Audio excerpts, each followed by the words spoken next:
এগিয়ে যাও, মানুষের জন্য সুপারিশ করো, গ্রহণ করা হবে, তোমাকে তাদের পক্ষে চাওয়ার সুযোগ দেওয়া হবে, আমি তোমাকে এটা দিচ্ছি।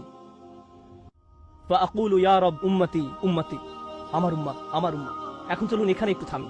যদি আপনি এই সুযোগ পেতেন, আল্লাহ যদি আপনাকে বলতেন তুমি যা চাও তাই পাবে, তুমি চাও দেওয়া হবে, যা কিছু তুমি চাও না কেন, আমাদের বিশাল একটা লিস্ট আছে, রাসূলুল্লাহ সাল্লাল্লাহু আলাইহি সাল্লামকে এই সুযোগ কয়বার দেওয়া হয়েছে?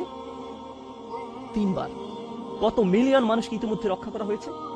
তৃতীয়বার তো তিনি নিজের জন্য কিছু চাইতে পারতেন। আমরা তো মানুষ, আল্লাহ যদি বলেন চাও আমি দিব, আর এই মানুষটি আল্লাহর সামনে দাঁড়িয়ে আছেন আর তাকে বলা হচ্ছে, কিন্তু তারপরেও তার জিহ্বায় উম্মাহ উম্মতি উম্মতি, তো আল্লাহ বলবেন ফায়াকুলু ইনতালিক, সামনে এগিয়ে যাও, ফাখরিজ মান কানা ফি কলবিহি আদনা আদনা আদনা মিসকাল হাব্বাতিন খারদালিম মিন ঈমান, যাও সামনে এগিয়ে যাও এবং এমন প্রত্যেক ব্যক্তিকে বের করে আনো যার একটি সরিষার অতি ক্ষুদ্র অতি ক্ষুদ্র অতি ক্ষুদ্র অংশ পরিমাণ ঈমান আছে। এত ক্ষুদ্র বিন্দু যাকে আপনারা হয়তো মাইক্রোস্কোপিক বলবেন, যদি তাদের এক অ্যাটম বা এক সাব অ্যাটমিক কণার পরিমাণ ঈমান থাকে, এই পৃথিবীতে যা দেখা শোনা বা উপলব্ধি করা সম্ভব নয়, যদি তাদের গভীর অবচেতন মনের কোথাও কণা পরিমাণ ঈমান থাকে, যদি তাদের ততটুকু ঈমান থাকে, এগিয়ে যাও এবং তাদের বের করে নিয়ে আসো। যদি তাদের অন্তরে এতটুকু ঈমান থাকে, তো আল্লাহ রাসূলুল্লাহ সাল্লাল্লাহু আলাইহি সাল্লামকে বলবেন ফাখরিজহু মিনান নার, তাদেরকে আগুন থেকে বের করে আনো। কথাটা মনোযোগ দিয়ে শুনুন, তাদেরকে কোথা থেকে বের করে আনো? আগুন থেকে। অর্থাৎ কিছু মানুষ ইতোমধ্যে জাহান্নামে পতিত হয়ে গেছে। অনেক মানুষ এই হাদিস পড়ে মনে করে আমরা জাহান্নাম থেকে মুক্তি পেয়ে যাব, আগুন আমাদের স্পর্শ করবে না, কিন্তু হাদিস এই কথা বলছে না। রাসূলুল্লাহ সাল্লাল্লাহু আলাইহি সাল্লাম আল্লাহর কাছে কাকুতি মিনতি করছেন, আর এই দিনটি হবে 50,000 বছর লম্বা। অনেক মানুষের বিচার ইতোমধ্যে হয়ে গেছে। আর আমি আপনাদেরকে সেই আগুন সম্পর্কে শুরুতে বলেছিলাম, আপনি যদি এর বাতাসের স্পর্শ পান 1 সেকেন্ডেরও কম সময়ের জন্য, আপনার মনে হবে এর চেয়ে ভয়ঙ্কর আর কোনো শাস্তি হতে পারে না। আর আল্লাহ রাসূল সাল্লাল্লাহু আলাইহি সাল্লাম সেই মানুষগুলোর জন্য আশা ছেড়ে দেননি, তাদের জন্য হতাশ হয়ে পড়েননি। প্রসঙ্গত তারা মুসলিম, তারা কিন্তু মুসলিম, কারণ রাসূল সাল্লাল্লাহু আলাইহি সাল্লাম কি বলছেন, তার মুখ থেকে কোন কথাগুলো উচ্চারিত হয়েছে? উম্মতি উম্মতি। আগুনের মানুষগুলো মুসলমান, ওই মানুষগুলো অমুসলিম নয়, মুসলিম। তো রাসূল সাল্লাল্লাহু আলাইহি সাল্লাম বলেন ফাআনতালিকু ফাফআল, আমি যাব এবং সেটাই করব।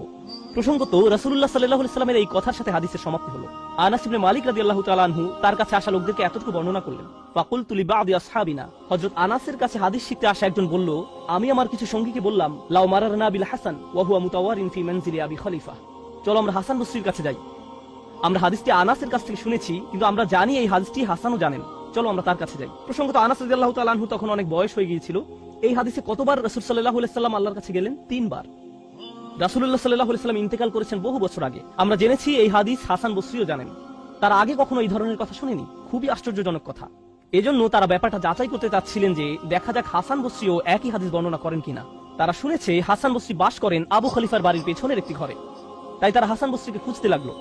তারা তাকে খুঁজে পেলেন। হাদাসানা আনাস ইবনে মালিক ফাআতাইনাহু ফাসাল্লামনা আলাইহি, তো আমরা তার কাছে এলাম এবং তাকে সালাম দিলাম। ফাআদিনা লানা, তিনি আমাদেরকে প্রবেশের অনুমতি দিলেন।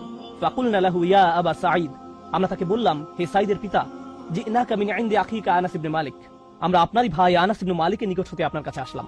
ফালাম নারা মিসলা মা হাদাসানা ফি শাফাআত, শাফাআত বিষয়ে তিনি যেমন বর্ণনা দিয়েছেন তেমনটা বর্ণনা করতে আমরা আর কাউকে দেখিনি। ফাকালা হি, তিনি বললেন হ্যাঁ তোমরা তো জানো। ফাহাদাসনাহু বিল হাদিস, আমার কাছে সেটি বর্ণনা করো, দেখি তোমরা আনাসের কাছ থেকে কি শুনেছো। তো তারা তার নিকট সম্পূর্ণ হাদিসটি বর্ণনা করে শোনালেন। ফাআনতাহা ইলা হাযাল মাওদি', আমরা এই পর্যন্ত অর্থাৎ 3 বার রাসূল সাল্লাল্লাহু আলাইহি সাল্লামের সুপারিশের কথা বলে শেষ করলাম। ফাকালা হি, তিনি বললেন আরো বর্ণনা করো।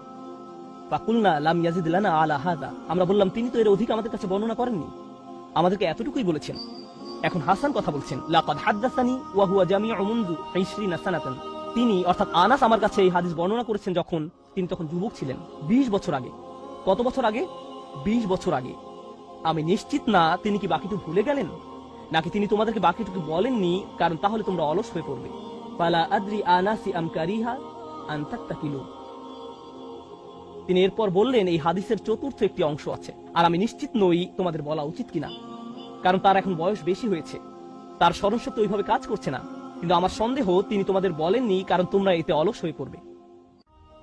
তারা বলল, ইয়া আবা সাঈদ হাদাসানা, আপনি কি আমাদেরকে এটা বলতে পারেন? আমরা আসলে জানতে চাই। ফাদাহিকা, তিনি হাসতে শুরু করলেন। ফাকালা খুলিকাল ইনসানু আজুলা, তিনি কোরআনের একটি আয়াত উল্লেখ করে বললেন, মানুষকে সৃষ্টি করা হয়েছে তাড়াহুড়া প্রবণ করে। মা যাকারতুহু ইল্লা ওয়া আনা আদরি আন উহাদ্দিসুকুম হাদ্দাসানি কামা হাদ্দাসাকুম বিহি। আমি তো বর্ণনার উদ্দেশ্যেই তোমাদের কাছে বিষয়টি উল্লেখ করলাম। তিনি তাদেরকে উৎসুক করে তুলেছিলেন, আমি তোমাদেরকে বলবো তিনি তোমাদের নিকট যা বলেছেন তা সত্য।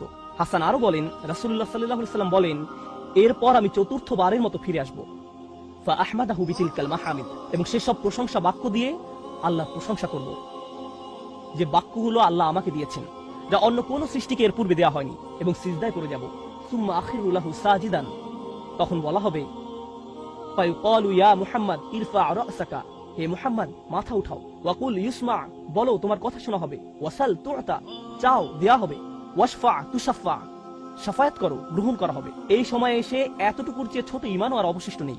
সকল সম্ভাব্য ঈমানওয়ালাদের মুক্তি হয়ে গেছে। আদনা আদনা আদনা মিসকাল হাব্বা, সবাই মুক্তি পেয়ে গেছে। ফাআকুলু ইয়া রব ইযযান লি ফি মান ক্বালা লা ইলাহা ইল্লাল্লাহ।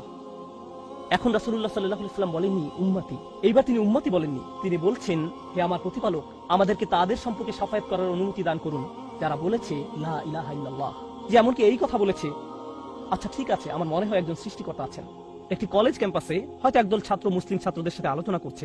তখন একজন বলল, আচ্ছা ঠিক আছে, দার্শনিক দৃষ্টিকোণ থেকে মেনে নিলাম একজন ঈশ্বর রয়েছেন। ঠিক আছে, আমি মানলাম যে একজন ঈশ্বর আছেন। আমি বলছি না যে আমি মুসলিম। যদি উপাসনা করতেই হয় তাহলে শুধু এক ঈশ্বরের উপাসনা করতে হবে। তাদের অন্তরে কোনো অনুভূতি নেই, তারা কারো ইবাদত করছে না, তারা শুধু এই উপসংহারে পৌঁছেছে। প্রসঙ্গত এই ধরনের একটা সাদৃশ্য পাওয়া যায় সূরা হুজরাতের একটা আলোচনায়। আল্লাহ বলছেন, ফাকালাতিল আরাবু আমান্না কুল লাম তুমিনু ওয়ালাকিন কুলু আসলামনা। বেদুইনরা বলে আমরা ঈমান এনেছি। বলো তোমরা ঈমান আনোনি, বরং তোমরা বলো আমরা আনুগত্য স্বীকার করেছি। তোমরা শুধু ইসলামের প্রাথমিক ধারণা গ্রহণ করেছো। ধারণা থাকে এখানে, আর ঈমান কোথায় থাকে? যাদের অন্তরে কিছু ঈমান ছিল তাদের ইতোমধ্যে নেওয়া হয়ে গেছে। এখন যাদের মাথায় কিছু ধারণা ছিল যে একজন রব আছেন, তারা কোনোদিন ধর্ম প্র্যাকটিস করেনি, তারা ধর্মীয় কোনো কাজই করেনি, তারা শুধু এই ধারণা মেনে নিয়েছিল যে শুধু একজন প্রভুর উপাসনা করতে হবে। রাসূলুল্লাহ সাল্লাল্লাহু আলাইহি ওয়াসাল্লাম বলছেন, যে কেউ এই সিদ্ধান্তে আসবে যে কেউ বলবে লা ইলাহা ইল্লাল্লাহ, তার জন্য শাফায়াত করার অনুমতি দান করুন। আল্লাহ বলবেন, ফায়াকুলু ওয়া ইজ্জাতি ওয়া জালালি ওয়া কিবরিয়াই ওয়া আযীমাতি। আল্লাহ বলবেন, আমি আমার কর্তৃত্বের শপথ করছি, আমি আমার স্বীয় গৌরবের শপথ করছি, আমি আমার বরত্বের শপথ করছি, আমি আমার মহত্বের শপথ করছি। লা উখরিজান্না মিনহা মান ক্বালা লা ইলাহা ইল্লাল্লাহ। আমি স্বয়ং অবশ্যই তাদের সবাইকে জাহান্নাম থেকে বের করব যারা বলেছে লা ইলাহা ইল্লাল্লাহ, তোমার এই সুপারিশের কারণে। সাল্লাল্লাহু আলাইহি সাল্লাম।